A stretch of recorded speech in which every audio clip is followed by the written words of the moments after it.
Thank you very much, Presiding Officer. Yesterday's announcement on the school's return will be welcome news to many parents, but for one group, it creates a whole new layer of anxiety.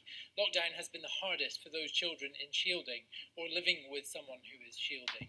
Parents of these children will now be wondering what the new term means for them. Do they risk a return to crowded classrooms with all the risks that that entails, or do they hold those children back, accepting the impact that will have both on learning and social development?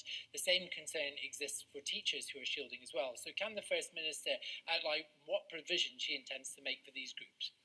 First Minister. Well, it's an important question. We will issue further advice to shielding people generally before the end of July, and I indicated that in my statement. We want to move to a much more tailored approach where we focus on risk and how people in the shielded category mitigate that risk.